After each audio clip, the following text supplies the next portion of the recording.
Oh, hello YouTube. Welcome back to my world. It is Thursday, the 31st of August, 2023, and I've managed to find a spot. I'm not going to stay here for tonight, but this is the spot that I want to do my video from. I'm currently in Torquay, the English Riviera, as they call themselves.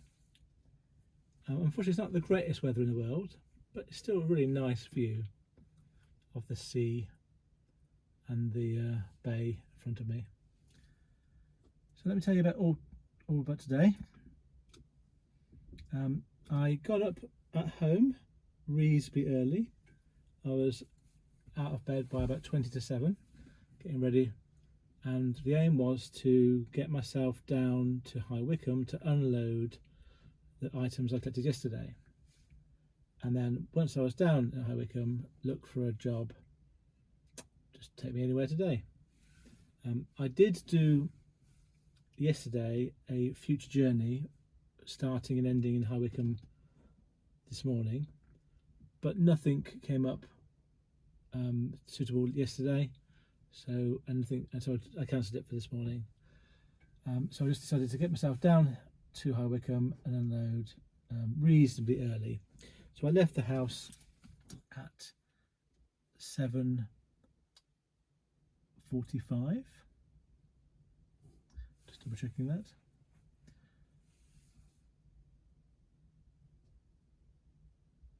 Yeah, no, 7:35 today.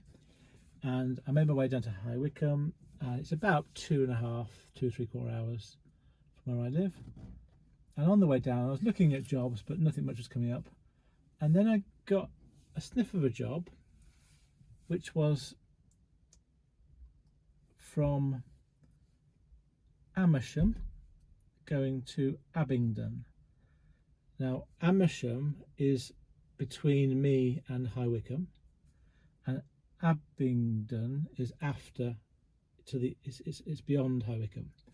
So I put a speculative bid on of £50, my minimum, for a 46-mile journey. The journey was for a small van, and I put a note on saying I'm happy to do this on my way through to High Wycombe to drop off my load. And I left it, and I didn't get a call for a while, and I thought, I didn't expect to get it. I put some other bids on as well, and then I got a call about 15 minutes later, and a guy offered me the job. And I said, that's the first thing I said to him was, did you read my note about offloading at High Wycombe on the way to drop off yours? And he said that's fine. So we agreed that I'd pick up his, I'd unload as soon as possible, and then I'd carry on and deliver his afterwards. So everyone was in the loop and everyone was fine. Obviously, if you're new to this channel or new to my videos, the current shipper that I do work with is happy for me to co-load as a sort of standing order, so I don't need to check with them every time. So I got myself to the pickup point, and it was 3 small boxes but quite heavy, and I carried them all to my van, put them down, and then moved on to High Wycombe. And it was only about 20 minutes after that drop pickup to High Wycombe. I got my items offloaded, got my pod signed, and took some photos. Today was the first indication that I've had so far that this work might not carry on a lot longer. So they weren't saying that it was stopping, but it was changing, and the change I can't necessarily do in my size van. So I'll have to just suck it and see whether I get any more work. My gut feeling is I'll probably get a few more weeks work, but I've never regarded this as being a permanent thing. I've always sort of taken each week as I come, and it's been a really useful sort of base to my week to have 1, 2 or even 3 routes a week. It is tailing off now in terms of the number of routes I get, so I am kind of preparing myself for the idea that I might lose out on this work, but not because they don't like me, it's just because the work is changing. And I think at least I've got a contact made with this company if in future they have work that will suit my van. So it's not all bad, it's not finished yet. So then I made my way to Abingdon to drop off my co-load, and this is the first error of today that I then did, which I will share with you. I do sometimes wonder, why am I always telling you all the crappy things that I do? But then I remind myself, because this is designed for people who are new to this job, not for you experts out there who know exactly what you're doing. And I want to encourage people who are new not to be afraid to make and learn from their mistakes. So it doesn't make me look particularly great when I say these things. And the other thing is, in one of my videos I talked about my values, and I am someone who wants to be open and honest, and therefore if I've made a mistake I really have to tell you about it. So I was carrying the boxes to the drop-off place and I dropped one on my foot. Now luckily I always wear steel toe-capped boots, so it didn't hurt me because it was quite a heavy box, but it did damage the box a bit, and so I took it in. I had to call a number on site to get goods in, people to come to me. I had to wait for quite a long time, and then someone came and I explained to them that I damaged the box and could they check the contents. So the guy who was there opened the box, had a look inside. I couldn't see any damage. It was separate metal components that were wrapped up in some protective wrapping. So I think it's highly unlikely there's any damage because of them being metal and being wrapped up. And he said words to the effect of, I'll accept it, but I'll write on the note that but one box damaged. So he wrote on my pod that note, which I was happy for him to do, and he accepted the parcels. I then finished off the job and then called the shipper, and I explained to the shipper what had happened. And because the shipper's not on site, you need to give them plenty of details. So I explained to them that we did look inside. It looked like metal items. The packaging inside it didn't have any indication of damage. It was just the outside box that appeared to be damaged, or what was damaged. And so I kind of tried to reassure the shipper that A, I think the goods are fine from what I can see. B, they've been accepted on site with the caveat that they've written on my pod. And C, I said to him, if there's any comeback, now you know what's happened and I'll accept any consequences of it. So the key thing I wanted to get across here to the shipper was, if you get a call this afternoon or later on today from your customer saying this item was damaged, you're going to know about that before the call from the customer because I've told you. I think that's got to be what you've got to do as a driver. If something like that happens, you've got to inform the shipper, and even if it's a mistake that in this case I make, or you make as a driver, you've got to just accept any consequences that come from it and try to do better next time. So I tried to reassure the shipper that it wasn't really I don't think there's any problem, but if there was, I would accept anything he said. And by the end of the conversation, he was, I think, accepted what I was saying and was fine, and sort of appreciated the phone call. So then I was looking for another job, and let's look at my bids. Well, yes, when I was so a couple of things I had to do today in my morning, and until I'd done them, I couldn't really settle. The first thing was I had to fill up with fuel. When I left home, I had 50 odd miles left, and I always try and run it down to about 10 miles or so, because I just like to get value out of it. And so I had to make sure I got fuel before I did my first pickup.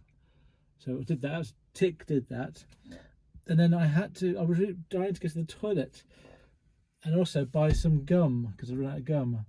So I had to get myself to a shop, and the first opportunity I had to do that was when I dropped off my co-load. I didn't want to, because I was time wise because I was co-loading, although it was with permission. I still had to stop halfway through to offload my High Wycombe job, which meant there was a 15-20 minute delay of that delivery. So I didn't feel like I could do anything else to delay that second delivery, so I had to get it delivered in Abingdon. Then I immediately went to a local supermarket, used the toilet, and got some gum. And at this point in the day, I could sort of take a deep breath and say, right, now I'm all caught up with my things now, the things I have to do today. I've got full tank of fuel. I've offloaded my van loads, and I've been to the toilet and got my gum. So 4 things. And then as I looked at the jobs, there was this brilliant job from 10 minutes from where I was, from Abingdon, going to Scotland. And on the map, it looked like it might have been one of the islands. I thought, oh, I'm not doing that. I'm not taking a ferry. But I had a closer look at the map, and I went in, and it was actually still on the mainland of Scotland. And I didn't realise, stupid me, that there's actually more north of Scotland than Inverness. In my head, I always thought Inverness was sort of on the North Scottish coast, because I've never really looked any further ahead than that. But actually, there's a whole load of Scotland to the left of, or to the east of, north of Inverness, and this parcel was right up there, not on the very north coast, but very close to the north. And it was sort of like 621 miles, and I was 10 minutes from the pickup, and I thought I would love to do that job. It'll be a 2-day job. It'll be a day getting up, then a day getting back, and it's Thursday today, so I can do it in time for the weekend. So I priced it based on not getting any other work, just basically getting up there and getting home. So all 3 miles. It was £600 I put in on for it, so less than £1 a mile. It was a small van job, I think. I didn't get it in the end. Obviously, I knew that £600 was pushing it in terms of the amount of money they'd go for. Let me just double check what size van it was, because maybe that would give me a better indication as to how silly a bid it was. So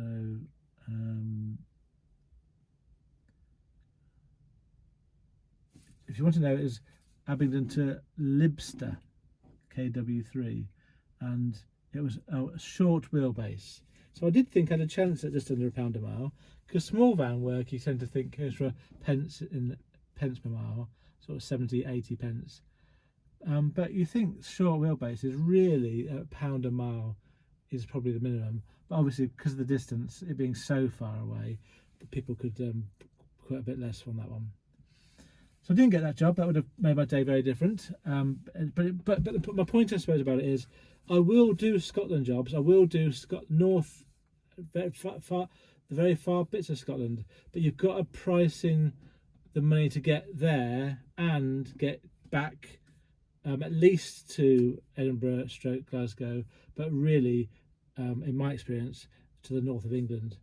And so in this particular case, I could never have got all the way there and all the way back to, say, Sheffield, Newcastle way, Carlisle way in a day and a half. So really, I had to price it to cover 2 days' wages plus the fuel. So I think it was a price that I would have done it for, and it would have been fair. But I can see why someone else would have done it for cheaper. Then almost immediately, I got another job from Abingdon, again 10 minutes from where I was, into Stockton-on-Tees. I put a bid on for that one for a small van job for £230. It was 234 miles. I thought I had a good chance of getting that, because Stockton-on-Tees isn't necessarily the best area to get a job from. It's okay, it's not the best, and I was so close to the pickup. But obviously, other people were closer. Both of those got sold rather than cancelled. And then I looked at jobs, and I had about 10-15 jobs in my alerts page at this point. So I just quickly went through, deleted some that I couldn't do, bid on about 6 or 7 jobs. I bid quite high on all of them, really. So let me tell you my bids. So I'll tell you my bids, because you might find it of some interest. So Oxford to Sidcup, I bid for a car job, £80, and it was 91 miles. I didn't get that one, but it was sold.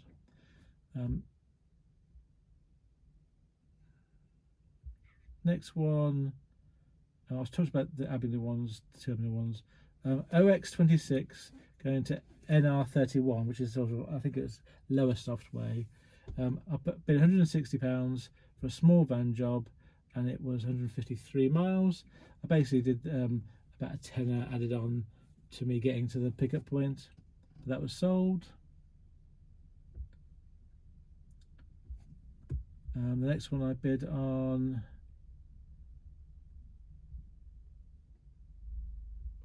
was Aylesbury to Toaster. I paid £125 for a long wheelbase job, and it was for 75 miles. So again, it's a bit steep. It's not unreasonable in my mind. It was because I wanted to get some money getting to Aylesbury, because at this point I was at Abingdon, it was about 50 minutes away. So didn't get that one, obviously. Then the next one I bid on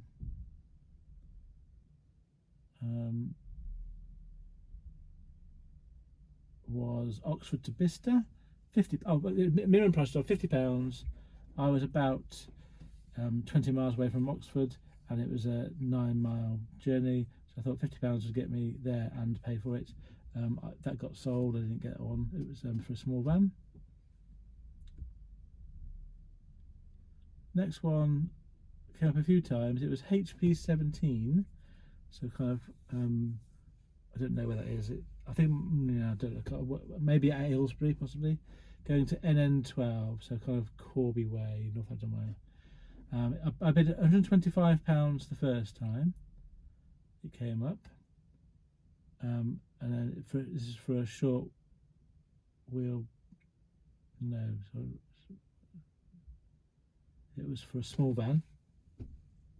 Then I bid £120 when it got cancelled and came up again. And then I thought, I'm not going to get those days. I thought that was a fair price. Next one, did cut to Slough. £60 I bid for a small van job. It was going into London, or to the west of London. I wasn't that bothered about it. It's 51 miles, but I thought it was a fair price for what I was doing. Marlow to Bury, £230 for a long wheelbase job, 197 miles. Didn't get that one. High Wycombe to Colchester, going sort of the wrong side of the country for me, really. I don't like sort of Colchester, Ipswich way. I never get much luck over there. Bury, St Edmunds, that sort of area. So £100 I bid on that because I didn't really want it for 99 miles. It's for a small van job. It got sold. Banbury to Boreham Wood. That was going towards London, and I didn't really want it. Short wheelbase, 77 miles. I paid £100. I didn't get it. So I was bidding quite a lot. High Wycombe to Luton. It was 39 miles. Small van. I bid for £50. Then we've got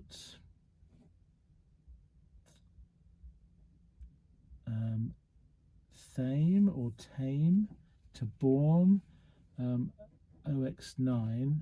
That was for a small van. I bid £100, and it was for 100 miles, a £1 a mile. They got sold. So that came on at 1:10. Next one that came on was Wokingham to Basingstoke. I bid £60 for a long wheelbase job. That was 14 miles. Basically, it's a minimum price job for a long wheelbase. That got cancelled, that one, the Wokingham to Basingstoke. And then Berkshire to Hook, I bid £60 for a long wheelbase, going for 25 miles. Again, kind of my minimum for that, and it would have got me 2 pickup points from where I was. And then there was another one that I got a call about. Trying to find it.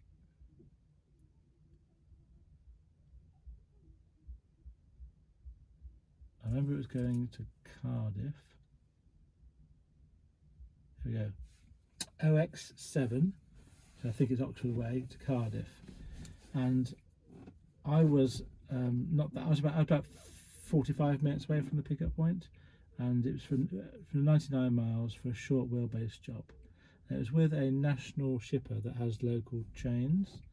I bid £125, 125, because I didn't really want to go to Cardiff, and I was basically quoting the money to get to the pickup point as well as the job.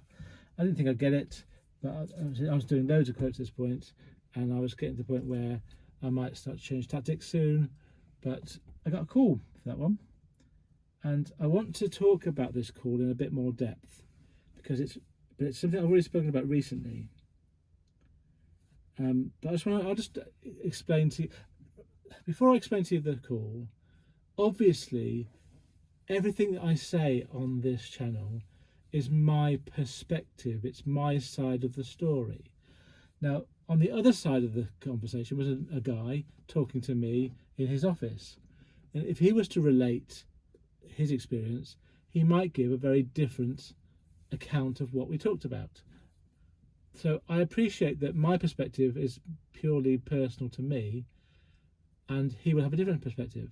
So when I recount these stories, I'm always doing it with the bias of it being from my head and my perspective. And I'm assuming you will understand that I'm not pretending that I'm always right or that what I think is the right way to do things. I don't think that. I think it's just the way that I do things. It's the way that I want to work. It's the way that I feel it's right for me. And how I see a situation may or may not in hindsight be how I see it afterwards. I have to often react in the moment. But yeah, so I'm going to recount this story from my perspective. So I got a call, and a very nice guy said, I'm X from this place. Are you still available for my job going to Cardiff? I said, yes, I am. And he said, I can pay you your 125. So now I was thinking, okay, there's a butt coming up here, isn't there? But he said, you're picking up a pallet of flour, as in the flour you use for baking. It's in bags. And then you're delivering it, but there'll be handballing at the other end. And so I can't afford to pay you any more for the job. So I said to him, words to the effect of, I put a bid on based on it not being to do any handballing because there was no note saying handballing on the booking. And I said, I do charge for handballing. It's the equivalent of £25 per hour. So I said to him, how much time do you think the handballing will take? Obviously, he had no idea because he doesn't know how many bags it is. He said to me, oh, each bag's about 20 kilograms, so it depends on how fit you are. And at this point, I was thinking, okay, this is not the job I bid on originally. I'm prepared to do it still, but I'm not going to commit to an open-ended free handballing because I don't know what it's going to involve. And I've learnt in my life generally, and certainly doing this job, that as a driver, you cannot take at face value what the shipper says to you. If he thinks it's going to be 20 minutes or half an hour or 50 minutes in this case, he's just guessing. He has no idea. He doesn't know how far away the drop-off point is, how many bags there are. You know, are you going to be waiting before you even get to handball? So you cannot take at the point where you cannot say at the point at which you take the call to take the job, oh, I will charge this much for handballing. You have to say, we'll see how it goes, and then we'll talk about money after the job. But he wasn't really prepared to add anything to the bid, and I wanted to have reassurance that if I was handballing for a significant amount of time, I wanted the option to add money on. And I was not going to accept this job without that being agreed. And so I kind of gave him an out, which was, how long will it take? And he said 15 minutes. And I knew he had no idea. So I used that and I said, fine, I'll give you the first 15 minutes of handballing for free. But anything after that, I would like to be paid for. Now, what wound me up a little bit, not a lot, it wasn't a tense phone call, but what I think he did wrong, he should have just gone, yeah, that's great, and hope that I wasn't at more than 15 minutes. But what he did do was say, well, actually, we don't pay for anything beyond the first half an hour for waiting time. I think he thinks it's waiting time. Now, I kind of knew what he was saying because it's a standard industry practice that you don't pay anything for waiting time for the first half an hour. I've done a video about it not long ago. I know about that. But what I was talking about was not waiting time. It was about handballing time. If I was going to be handballing for half an hour non-stop, I'm not going to do that for free. That's, I think, unreasonable. So I just calmly said, I would like to have an agreement that any handballing after a quarter of an hour, I get paid for. And then so then he kind of agreed to that, I think, because I think he wanted it covered, or he thought it wouldn't take more than 15 minutes. But then he did this, and because I had to keep fighting every little step, or at least my perception is I was fighting for just some reasonable conditions. The more he kind of talked, the more he talked me out of the job. So the next thing he said was, well, we only usually pay £20 an hour for things like handballing, or yeah. And I was saying my rate's £25 pro rata per hour, so I want for a quarter of an hour, for every quarter of an hour, like £7.50 extra. And then he said, well, we would pay £5 for every quarter of an hour. And I just thought, okay, fine. I don't want to do the job anymore. I don't really want to go to Cardiff. I don't really want to do half an hour of handballing. It might not even be half an hour. It might even be 10 minutes. Who knows? But I don't know until get there. But he talked me out of doing the job because he kept on, in a very nice way, trying to bargain me down in various ways. Not in terms of my overall cost, but in terms of he wanted me to commit to deliver an unknown amount of handballing for nothing. And I thought that was unreasonable. Now, this is what... So in the end, I said, "Oh, I can't do it for that." And then he said, "Fine," and we stopped the conversation. And this is my perception. If I'd put a quote on of 130, I think he'd still have called me. I think he still would have offered it to me and done exactly the same thing. Said, "I can't give you any extra for handballing," but there was handballing. So to give him credit, he did tell me there was handball involved before we agreed it, and some shippers wouldn't do that. So it's a plus for that. But I think this is another example of my idea of framing. Because I bid 125, he then had in his mind that 125 is the point at which we're negotiating from. That's the frame he came to collision with. And he didn't want to pay 125. He wanted to pay less because they're a big shipper who want cheap jobs. But he knew, otherwise he wouldn't have called me, that there was no one else available to do it for a cheaper price. So his framing is 125 is what I want to pay. But then he had to add on to that the handballing. And from his point of view, he wanted to do that for free, and I didn't want to do it for free. If I'd bid 130, he'd have come onto the phone call saying 130 is my framing figure. I'm not going to go below that or above that. If I'd bid 120, he'd have come on. 120 is the most I can pay for this. So this is what gets me. It's a blind bid, blind auction. As a driver, we put in a quote that we feel we do the job for. Sometimes we misjudge it. Sometimes we are spot on. And we have to stick by that. Now, if a shipper is going to call me, I know they're calling me for a reason. They're calling me because there's no one else cheaper or better, close enough to do the job. So why bother even trying to bargain me down? And in this particular case, what we ended up doing, he effectively lost me doing it for £2.50. It wasn't even a real £2.50, it was a possible £2.50. So he was prepared to pay me £5 if I'd spent half an hour handballing, and I wanted £7.50. So in principle, if he wasn't even going to agree to that £2.50 extra, I'm not going to do it. Because that's half an hour of handballing I'm doing there for that money, and he wouldn't do it for that extra £2.50. So I feel that's him getting into his head that he has to make it cheap. I think in that case, you missed out on it. I'm happy to let these jobs go and look for another job. The worst thing that can happen to me is that I don't get another job and I go home empty or I tramp out. It's not really a big deal for me. And so far, at least in the first few months, I've managed to make a living with that strategy. The worst thing that happens for him is that he can't get a driver to fulfill his customers' needs. I think the dilemma is much more in their court than my court. So they need to be a bit more sensible about the negotiations, I think. And I think, well, I've had this a few times, I think shippers get to a point where they kind of don't give the job out of principle because they don't want to feel they've, in inverted commas, lost the conversation. And if they didn't try and bargain me down, there would never be this kind of win-lose situation. It should be win-win. It should be, I'm close to your customer. You know, you're going to make some money out of this. Your customer's going to be happy. You win, and I win because I get the price I want. But too many, no, not a few times, these big national shippers, they want a win-lose. They want to win and the driver lose.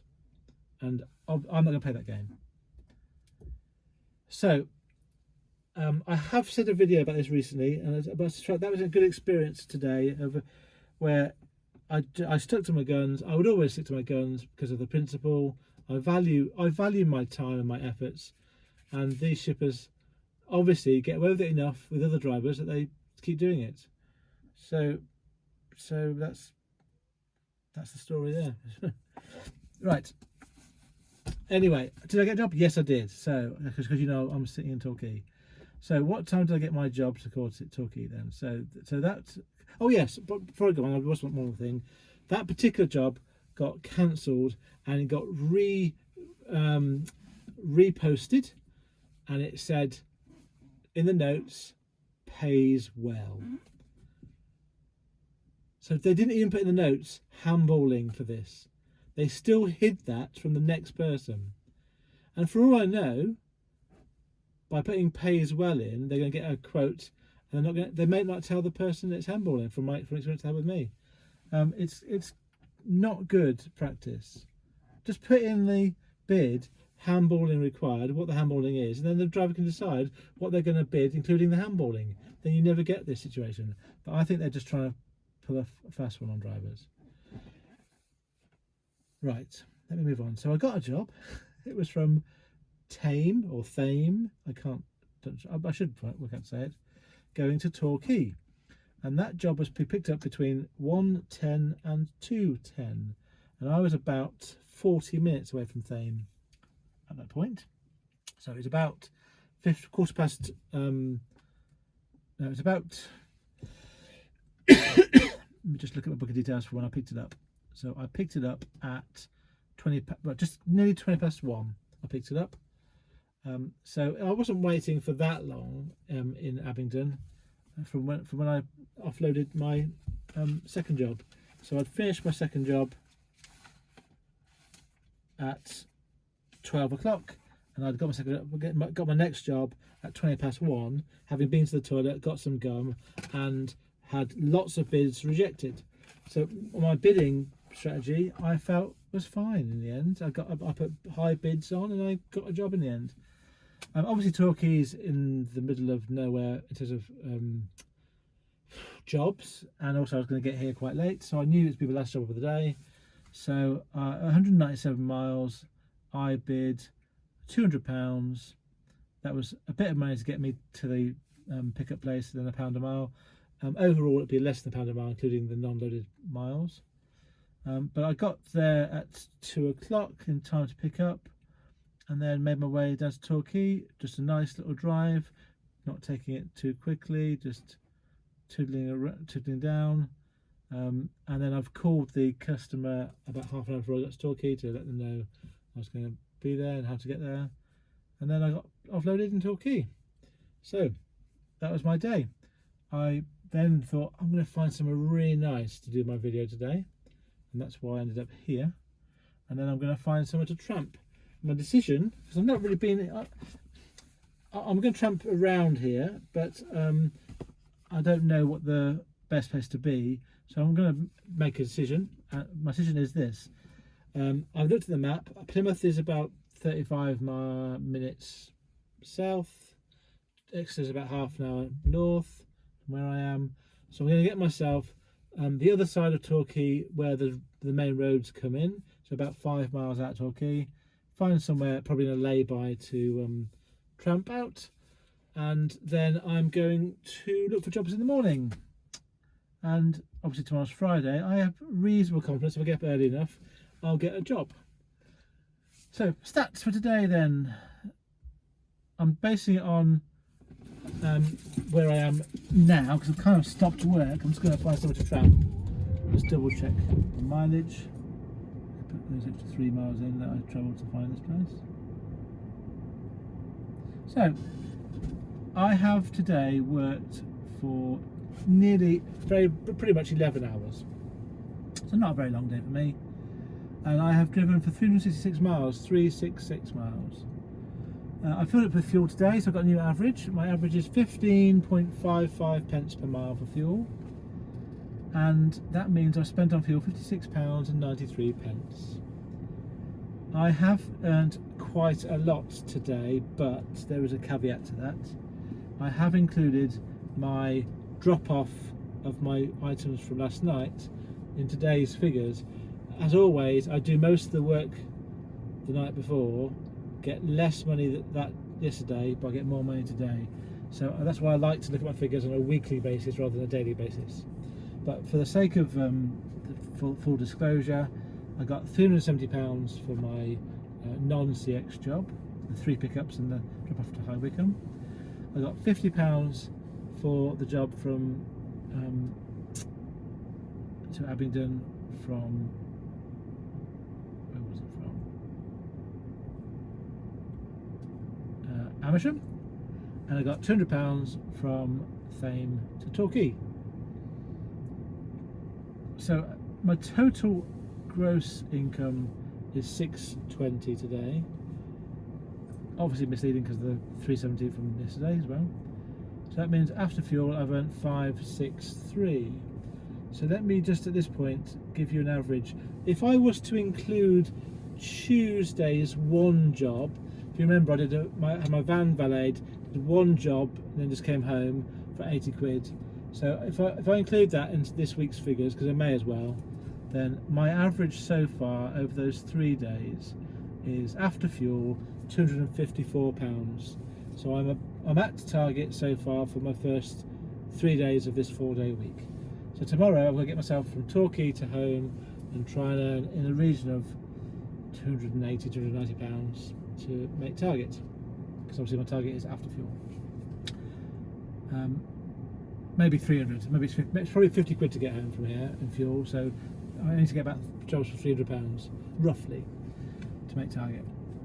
Right, I'll leave that there. I think what I'm going to do next is I wanted to do a video about tramping, because I've not done that yet, but this has been far too long as it is, and my phone is playing up in terms of me uploading stuff.